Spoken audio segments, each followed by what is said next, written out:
전도서 7장 14절 한 절 말씀을 우리 다 같이 한 목소리로 함께 봉독하겠습니다. 형통한 날에는 기뻐하고 곤고한 날에는 되돌아보아라. 이 두 가지를 하나님이 병행하게 하사 사람이 그의 장래일을 능히 헤아려 알지 못하게 하셨느니라. 아멘. 저는 중학교 다니면서 교회를 처음으로 나오기 시작을 했습니다. 뭘 알아서 나온 건 아니고 이제 교회 가면 친구들이 많다는 얘기를 듣고 교회 가면 이제 사람들을 사귈 수 있을 것 같아서 교회를 나오기 시작했는데요. 제가 교회를 나오기 시작한 이후에 얼마 되지 않아서 그 목사님께서 설교를 하셨습니다. 그런데 그 설교가 너무 좀 독특한 설교여서 지금까지 기억을 합니다. 설교 내용을 기억하는 것이 아니라 그때 목사님께서 전하셨던 그 말씀, 성경 말씀을 기억합니다. 그 말씀이 뭐냐 하면은 전도서 7장 2절에 있는 말씀이었습니다. 여기 보면 초상집에 가는 것이 잔치집에 가는 것보다 나으니 모든 사람의 끝이 이와 같이 되매라. 산자는 이것을 그의 마음에 둘지어다. 이 말씀으로 설교를 하셨어요. 초상집에 가는 것이 잔치집에 가는 것보다 낫다. 중학생인 저에게는 이해가 되지 않았습니다. 그리고 이해가 되지 않을 뿐만 아니라 성경에 저런 말씀이 있나 좀 이상하기도 했습니다. 하나님의 말씀이, 성경이 좋은 일을 이렇게 격려하고 그래야지 저렇게 무슨 슬픔을 당한 이런 일을 더 좋아한다. 이해가 되질 않았죠. 그리고 이제 세월이 많이 흘렀습니다. 제가 신학교를 졸업을 하고 이제 목사가 되어서 이 말씀을 다시 한번 읽게 되었습니다. 그런데 목사가 되고 난 다음에 이 말씀을 읽어보니까 오래전 중학생 시절에 들었던 것보다 더 어려웠습니다.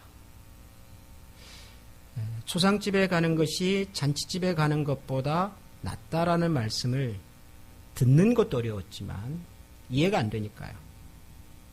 그런데 목회자가 되어서 이 말씀을 설교를 하려고 해보니까 이건 더 어려웠습니다. 아무리 목회자지만, 아무리 하나님 말씀을 전하는 사람이지만 어떻게 슬픔을 당한 사람에게, 누군가 사랑하는 사람을 잃은 사람들에게 초상집에 가는 것이 잔치집에 가는 것보다 낫다고 설교를 할 수 있을까? 그런 생각이 들었습니다. 그래서 그날 이후로 저는 이 말씀을 한 번도 설교해 본 적이 없습니다. 설교해 본 적이 없는 것이 아니라 감히 설교를 못 하겠더라고요. 지난 주간에 우리 사랑하는 귀현군을 우리 곁에서 보내고 난 다음에 한 주간 동안 돌아오는 주일 설교를 어떻게 할까 생각을 참 많이 했습니다. 여러분이나 저나 우리 모두의 마음이 너무 힘들고 아파서 그런 마음을 좀 나눠볼까 생각을 하다가 너무 힘들어서 그냥 지금 이제 야고보서 하고 있으니까 그냥 모른 척하고 야고보서 그냥 말씀을 할까 그런 생각도 해보다가 그러나 말을 하지 않아도 우리 모두의 마음 한켠이 참 큰 슬픔과 아픔으로 남아있는데 그것을 또 모른 척 한다는 그것도 좀 이상하고 고민을 참 하다가 그 중학생 시절에 들었던 그 말씀 또 목회자가 되어서 한번 읽었던 그 말씀을 찾아봤어요. 그런데 여전히 이 말씀은 설교를 못하겠구나 하는 생각을 제가 했습니다. 하나님의 말씀이 틀려서가 아니라 이 말씀이 잘못되어서가 아니라 과연 우리 중에 그 누구가 사랑하는 자녀를 그리고 사랑하는 부모를 사랑하는 사람을 잃고 난 그 마음에 누가 이런 얘기를 감히 할 수가 있을까? 그런 생각이 들어서 역시 이 말씀을 설교하지 못하겠더라고요. 그리고 이 말씀을 쭉 읽다가 제 마음과 시선이 전도서 7장 14절 말씀에 멈추었습니다. 오늘 우리가 함께 읽은 이 말씀이지요. 거기 보니까 하나님께서 우리에게 이렇게 말씀하셨습니다. 형통한 날에는 기뻐하고 곤고한 날에는 되돌아보아라. 이 두 가지를 하나님이 병행하게 하사 사람이 그의 장래일을 능히 헤아려 알지 못하게 하셨다. 말씀을 쭉 읽고 생각을 해보니까 우선 하나님께서 분명하게 이렇게 말씀을 하셨습니다. 우리가 세상을 살아가면서 형통한 일도 만날 것이고 또 공고한 일도 비통한 일도 만나게 될 것이다. 우선 하나님께서 그렇게 말씀을 하셨습니다. 이건 우리가 다 잘 아는 이야기지요. 세상을 살면서 우리는 형통한 일, 기쁘고 행복한 일도 만나겠지만 비통한 일, 불행한 일, 차라리 만나지 않았으면 더 좋았을 법한 일들도 우리는 만나게 될 것입니다. 우리가 하나님을 믿는 사람이건 하나님을 믿지 않는 사람이건 그것과 상관없이 우리는 세상을 살면서 항상 이 두 가지를 만나고 경험할 것입니다. 어떤 사람은 형통한 날이 좀 많을 수도 있고 또 어떤 사람의 인생에는 상대적으로 비통한 날이 곤고한 날이 많을 수도 있겠지만 분명한 것은 이 두 가지는 우리가 세상을 사는 동안 항상 우리 곁에 있는 우리가 경험하는 일들일 것입니다. 하나님이 이 두 가지를 우리의 마음속에 다시 한번 확인시켜 주셨습니다. 그 다음에는 우리가 이런 두 가지를 만났을 때 우리가 어떻게 해야 하는가에 대한 얘기도 하시는 것 같았습니다. 형통한 일, 즐겁고 기쁜 일을 만날 때는 기뻐하라. 그렇게 말씀하셨어요. 이거는 그렇게 많이 묵상하거나 생각하지 않아도 그냥 마음에 다가왔어요. 여러분들도 아마 그러시죠. 우리가 세상을 살면서 좋은 일, 기쁜 일, 행복한 일을 만날 때는 준비가 뭐가 필요합니까? 그냥 기뻐하면 되지요. 행복해하면 되고 감사하면 되지요. 우리 가정에 자녀가 태어나고 태어난 자녀가 잘 자라서 좋은 학교를 가고 또 그 자녀가 결혼을 하고 그리고 결혼한 자녀의 가정에 또 자녀가 생기고 이런 것들을 볼 때마다 우리가 무슨 준비가 필요합니까? 참 행복하다, 좋다, 즐겁다, 그리고 감사하다. 그렇게 하면 되지요.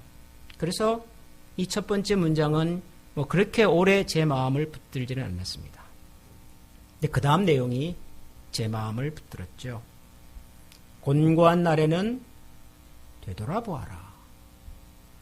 곤고한 날, 형통하지 못한 날, 비통한 날, 슬픈 날, 아픈 날, 어려움, 이런 날이 찾아오거든 되돌아보아라. 그렇게 말씀하셨습니다.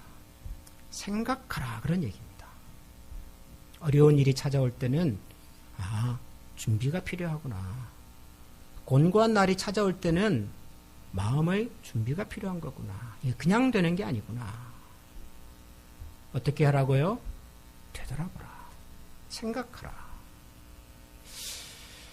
비통한 날이 찾아올 때 우리가 뭘 되돌아봐야 될까요? 우리가 뭘 생각해야 되지요? 우리가 뭔가를 잃어버리고 누군가가 우리 곁을 떠났을 때 우리가 먼저 생각해야 될 것은 그 사람이, 그 일이, 그리고 우리가 잃었던 그 날들이 우리에게 얼마나 소중했는가 하는 것을 아마 기억해야 할 것입니다. 사람은 참 단순해서 아무리 좋은 것도 우리 곁에 있을 때는 얼마나 좋은지를 잘 모르는 것 같아요. 말로는 우리가 고맙습니다, 감사합니다, 행복합니다 하지만 정말 얼마나 이 사람이 소중하고 얼마나 이 일이 나에게 중요한 일이었는지를 우리가 잃어보기 전까지는 참 잘 모르는 것 같아요. 그래서 우선은 이런 것을 생각하는 겁니다. 아, 참 소중했구나. 참 귀했구나. 참 좋았구나.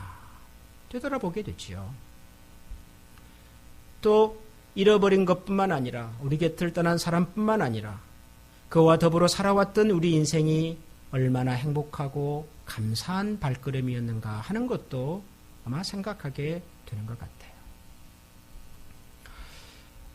저는 이번 우리 귀연군을 하나님 품으로 돌려보내는 그런 시간들을 보내면서 제가 여러 번 그런 얘기를 했습니다마는 목회자로서 제가 집례했던 모든 장례 예배 가운데서 가장 마음이 아프고 슬펐던 힘들었던 시간입니다. 그런 말씀을 제가 나누었습니다. 그러면서 동시에 그렇게 아프고 슬픈 시간이었지만 또 한편으로 정말 아름답고 정말 감사한 그런 장례의식이었습니다. 이런 표현도 제가 나누었습니다. 저는 우리 귀연군과 또 귀연군을 보낸 우리 조집사님, 이권사님의 가족을 위로하기 위해서 그 자리를 방문해 주신 수많은 사람들을 보면서 가까이에서는 우리 클리블랜드 지역에서 또 멀리에서는 미국 전역에 흩어져 살고 있던 여러 지인들과 친구, 후배들이 방문하는 모습을 보면서 한 사람의 마지막 모습을 저렇게까지 안타까워하고 슬퍼해 줄 수 있다면 그 사람은 참 행복한 사람이었겠다. 그런 생각이 들었습니다. 내 자녀가 내 곁을 떠난 사실을 듣고 저렇게까지 아파해주고 저렇게까지 격려해주고 모든 일을 제쳐놓고 저렇게까지 와줄 수 있다면 그렇게 살아온 우리 인생이 그렇게 나쁘지는 않았겠구나 하는 생각을 하게 되더라고요. 많은 사람들이 우리 귀연군을 기억하고 추모하면서 안타까워하고 슬퍼하는 모습을 보면서 그런 청년을 교회에서 신앙적으로 지도했고 그런 가족을 믿음 안에서 사랑 안에서 신앙의 가족이라고 말할 수 있고 함께 교회를 섬겨올 수 있었던 한미교회 목사라는 이 이름이 굉장히 뿌듯하고 자랑스러웠습니다. 평소에도 모르지는 않았지만 누군가가 우리 곁을 떠나보면 우리가 뭔가를 잃어보면 그 사람이 그 일이 우리에게 얼마나 소중했는지도 알고 하나님께서 우리 인생에 그런 사람과 그런 일을 허락한 것이 우리에게 얼마나 큰 복이었는가 하는 것도 다시 알게 되더라고요. 제가 오늘 설교 제목을 나름 좀 고민해가지고 제가 만들어 봤는데 여러분 좀 흔적이 보입니까? 네. 어두워야 비로소 보이는 것들. 어두운 것은 좋은 것은 아니죠. 우리가 보통 어둡다, 아프다 하는 것은 결코 우리가 반기는 일들은 아닙니다. 그러나 세상에는 어두워야 보이는 것들이 있죠. 세상의 모든 소리들이 잠잠해야만이 들리는 소리가 있습니다. 근데 그 소리와 그때 보이는 것들은 정말 아름답고 정말 소중한 것들입니다. 여러분 한적한 교회나 시골에서 들리는 풀벌레 소리를 들어보신 적이 있으시죠? 시골의 그 작은 시냇물 소리를 여러분 들어보신 적이 있으시죠? 하늘에 찬란하게 빛나는 별빛을 보신 적이 있으시죠? 우리가 언젠가 살아오면서 다 들었던 소리고 보았던 그림들이지만 지금은 우리가 잘 들을 수도 없고 보지도 못하고 삽니다. 왜 그렇죠? 우리가 사는 세상이 너무 밝아서 그렇죠. 우리 주변에 들리는 소리가 너무 많아서 그렇죠. 너무 밝은 것들과 너무 요란한 소리들 속에 우리가 정말 들어야 할 소리와 정말 봐야 할 것들을 보지 못하고 살 때가 참 많습니다. 근데 우리 인생에 어둠이 찾아와 보면 내 주변을 에워싸고 있었던 수많은 사람들의 소리가 잠잠해지고 나면 그때는 보이고 그때는 들려요. 그 사람이, 그 일이 우리에게 얼마나 소중하고 귀했는가 하는 것을. 그래서 성경은 이렇게 얘기를 해요. 하나님께서 이 두 가지를 병행하셨다. 하나님께서 형통한 일도 주시고 하나님께서 때로는 비통한 일도 주시는데, 아니 세상에 누가 비통한 일, 공고한 일을 좋아하겠습니까? 이왕이면 형통한 일, 행복한 일을 만나고 싶지요. 그런데도 하나님께서는 우리 사람에게 형통한 일과 곤고한 날을 겸하여 주신다. 병행해서 주신다 그럽니다.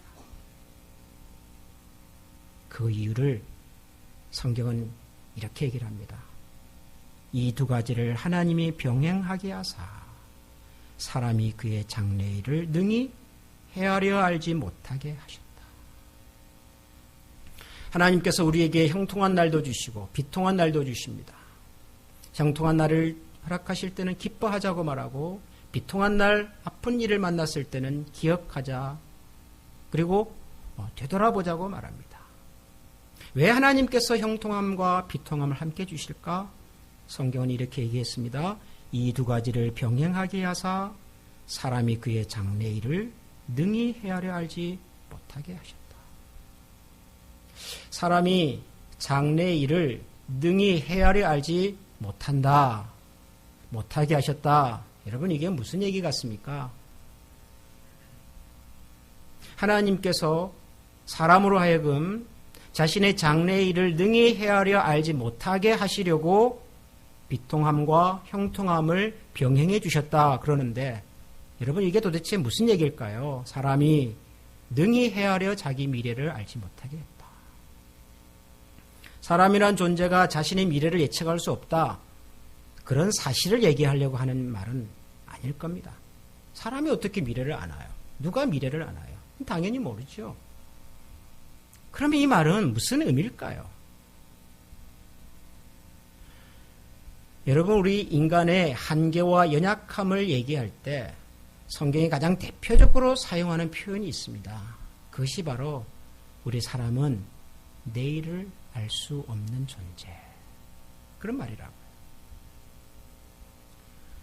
우리가 야고보서를 묵상하고 있는데요, 아마 야고보서 4장쯤에 가서 이 말씀이 한번 나올 겁니다.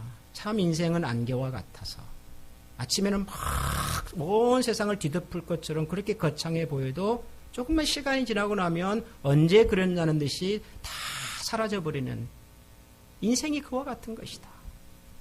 그런데도 사람들은 세상을 살면서 자기가 마치 인생을 다 자기가 마음대로 할 수 있을 것처럼 생각하고 살더라. 얼마나 어리석은 인생이냐. 야고보서는 그런 얘기를 해요. 이 세상을 사는 대부분의 사람들이 우리 사람은 연약한 존재입니다, 한계가 있습니다, 부족한 존재입니다 라고 말을 하지만, 머리로는 이해하고 있지만 그가 머리로 알고 있는 이 내용이 자기 가슴 속으로 내려오기까지는 얼마나 많은 시간이 필요한지 몰라요. 세상에서 가장 먼 곳이 머리와 가슴 사이라고 그래요, 사람들이. 내가 아는 그 내용이 내 가슴 속에 새겨질 때까지는 수많은 세월과 수많은 경험들이 필요하지. 우리 인생은 유한한 존재입니다. 사람은 한계가 있습니다. 우리가 모든 것을 할 수 있을 것 같지만 인간은 모든 것을 할 수 없을 뿐만 아니라 철저하게 연약하고 부족한 존재가 우리 사람이라고요. 그런데 우리 사람의 한계와 약함과 그리고 부족함을 결정적으로 깨닫는 순간이 언제냐 그러면 그것은 죽음이에요, 죽음. 우리가 세상을 살면서 그 어떤 종류의 실패와 혹은 좌절도 어지간하면 다시 회복하고 극복해낼 수는 있지만 죽음은 극복이 불가능한 일이에요. 그 누구도 이 죽음 앞에서는 도망갈 수도 피할 수도 없다. 철저하게 우리 인간의 한계와 무능력을 경험하는 현장이지요. 우리가 세상을 살면서 우리 인간이 얼마나 연약하고 한계가 많은 존재인가 하는 것을 말하고 살지만 실제로 사는 모습 속에는 마치 세상이 영원할 것처럼 우리는 삽니다. 우리 자신만 영원할 것처럼 사는 것이 아니라 내가 가지고 있는 물질들과 내 주변에 있는 사람들과 내가 지금 누리고 있는 모든 환경들이 마치 끝없이 영원히 계속될 것처럼 생각하고 삽니다. 혹은 반대로 지금 내가 겪고 있는 슬픔이, 좌절이, 절망이 영원히 계속될 것처럼 생각하고 그 속에서 헤어나지 못하는 경우도 있죠. 그러나 여러분, 우리가 세상을 살면서 경험하는 모든 것들은 다 한계가 있고 다 끝이 있죠. 우리 자신도 한계가 있을 뿐만 아니라 우리 주변을 에워싸고 있는 모든 것들도 한계와 끝이 있죠. 언제 우리가 이것을 피부로 느낍니까? 하나님께서 우리에게 허락하신 곤고한 날이 찾아올 때 비로소 우리가 깨닫습니다. 그리고 그때 다시 한번 우리의 마음을 추스려 이 세상에 영원한 것은, 그리고 영원한 분은 하나님밖에 없다는 사실을 기억합니다. 저는 오늘 기도를 인도하신 우리 박 집사님의 기도 중에 참 그 내용이 마음에 와닿았습니다. 슬펐습니다. 그래서 슬퍼했습니다. 이해가 되지 않았습니다. 그래서 원망했습니다. 지금도 받아들일 수가 없어서 혼란스럽습니다. 이것을 부정할 수는 없습니다. 아니라고 말할 수는 없습니다. 그러나 그 슬픔과 부정과 그리고 그 원망의 시간 끝에서 우리가 발견하는 것은 그래도 우리의 위로는 오직 하나님에게 있구나. 하나님께서 그동안 우리에게 허락하신 시간과 사람이 참으로 소중했구나. 그리고 여기까지 우리에게 이 귀한 사람들과 그리고 귀한 시간과 현장을 허락하신 하나님이 참 좋은 분이시구나. 그런 생각을 우리 모두가 하게 되는 것이죠. 그래서 슬픔 속에 있는 감사가 있고 아픔 속에 있는 새로운 희망을 우리가 이야기할 수 있는지 모르겠습니다. 저는 오늘 이 말씀을 읽으면서 슬퍼하지 말자, 힘들어하지 말자, 별것 아니다라고 생각하자, 그렇게 말하지 않겠습니다. 아니, 그렇게 말할 수 없습니다. 하나님께서 허락하셨는데요. 우리를 아프게 하실 때는 아파해야죠. 슬프게 할 때는 슬퍼해야죠. 다윗도 원망을 하고 모세도 하나님께 원망을 하고 아브라함도 하나님 앞에서 원망을 했는데 우리가 무슨 대단한 사람이라고 이해되지 못하는 상황 속에서 원망 한번 하지 않고 모든 것이 마치 우리에게 좋은 것으로만 주시는 하나님의 뜻이라고 누가 그렇게 말할 수 있겠습니까? 그러나 기억하십시다. 생각하십시다. 하나님께서 이 두 가지를 병행하셔서 우리의 약함과 부족함을 보게 하시고 그러나 그 자리에 머물지 않고 눈을 들어 우리를 도우시고 여기까지 인도하신 하나님의 손길을 기억하고 그 하나님께 다시 한번 우리의 마음과 소원을 모두어 드릴 수 있는 그런 믿음의 자리에 우리 모두가 함께 설 수 있기를 주님의 이름으로 축원합니다. 기도하겠습니다.